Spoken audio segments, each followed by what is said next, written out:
Welcome to the Fortuna Admissions video blogs. My name is Matt Symonds. I'm a director at Fortuna Admissions, and I'm blessed to work with nearly 40 former associate directors and admissions directors from many of the world's top business schools. In fact, I think our team have worked at 13 of the top 15 schools.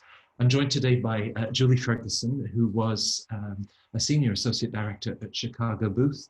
And also, Julie, you're at Wharton's Lauder Institute, typical of the sort of qualifications at Fortuna. Thanks for joining today's video. Thanks, I'm happy to be here. So we're going to talk about this idea of career vision, and of course, business schools in their applications that will expect you to talk about, what might come next after business school, but also how that ties into pre-MBA experience. The classic idea. Somebody might want to make that transition into private equity, but the reality is, unless they have a couple of years of investment banking experience, or even private equity before they went to business school, that's going to be a tough ask, even at the top schools. So, between where people see their careers heading, that career vision, and then the current positions and experiences that they bring, how can we sort of close that gap or make that whole story coherent in the eyes of the admissions office?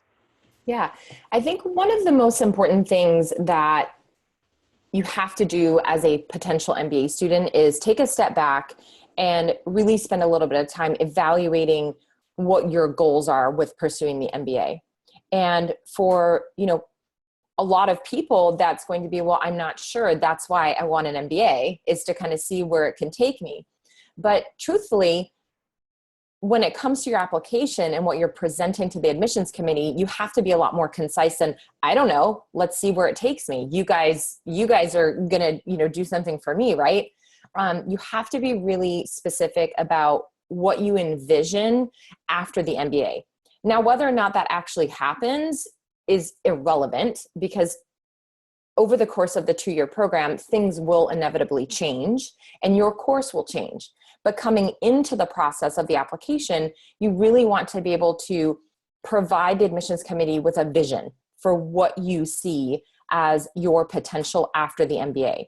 And that vision it doesn't necessarily have to be a direct link from what you're currently doing, but there has to be some sort of a common thread that's running through what you've done, or what you've done in the past, what you're currently doing, what you're going to learn and the experiences you're going to get out of the MBA, and then what you're going to be able to do after that. So you have to find that common link and thread it through your resume, thread it through your essays, thread it through your career vision. And that's going to start with actually sitting down and writing down your short-term and your long-term goals. And I would even say in the short-term goals, you include, what does your internship look like while you're in the program?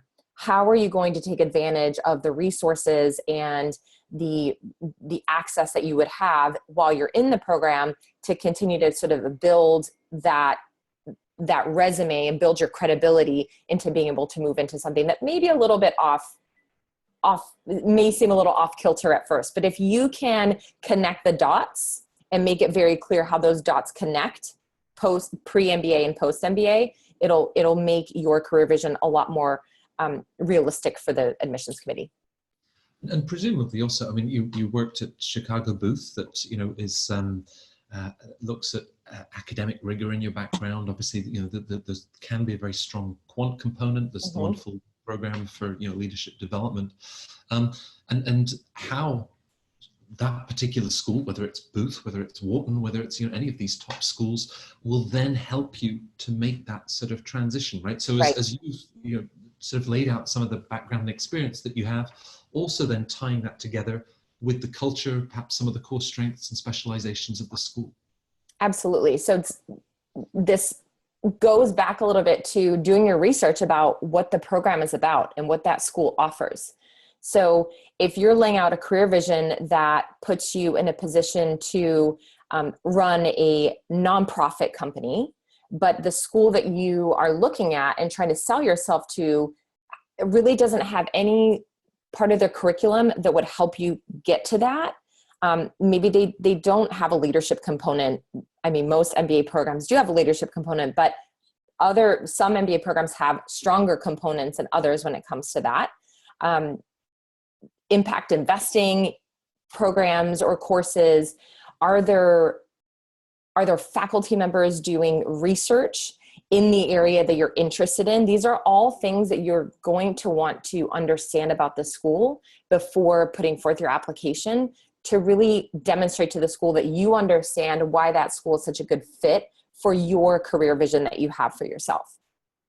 Now, with your years of experience working in admissions offices of these top schools, I mean, none of you would want students coming into the program to then sort of be sitting on the couch outside career services saying, how come I'm not getting these interviews with the strategy consulting firms, whatever that might be. Would you work closely with colleagues in career services, just sort of get a steer? I'm looking at this individual's background, they're talking about this sort of post-MBA career vision. I'm not sure how those two match, and sort of get their input too. In some instances, yes, you might informally chat with your colleagues in career services to sort of determine, does this make sense? Because on one hand, you want to demonstrate that you're a good fit for the school, but the school, on the other hand, also wants to demonstrate that they're a good fit for you. So it doesn't really behoove anybody to admit someone that it just doesn't seem realistic to bring that person into the program when you really can't help them fulfill sort of what their vision is for their career. So one of the things as an applicant that you can do is actually the career services information is available online. And typically most schools will print a report that shows where people are going, where people are getting their internships, and where they're going post-MBA, and what companies are recruiting on campus. So if you can do a little bit of research with that, especially if you are looking to go into really niche industry or into really niche role that's something that may not be as common or traditional, it will be very helpful for you as a candidate to see that the types of companies that you want to work for are actually recruiting on campus. And that just kind of checks another box for you. It's kind of like the GMAT. It's a little hurdle. Check that box. Okay, then we move on, and then we can really dig into to you as a candidate and what you would bring to the table. Great.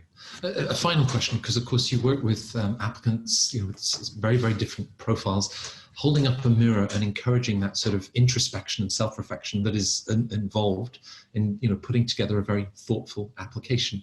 Do you find that sometimes you're then helping them to have a perspective on their work, maybe even certain skill sets that they've taken for granted, and bringing those to the fore and saying, this is a very analytical part of your work that would lend itself to next steps in your career, just ensuring that awareness of the characteristics and what they do.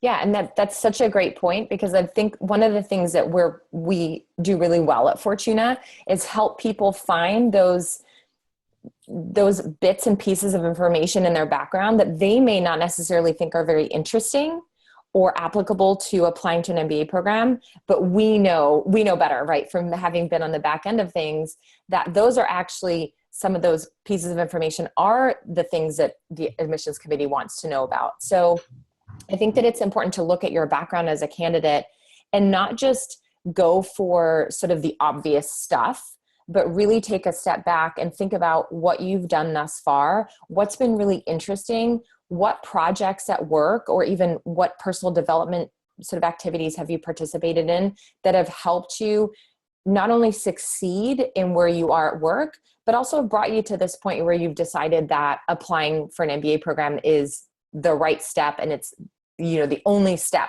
for you to kind of get to the next point in your career.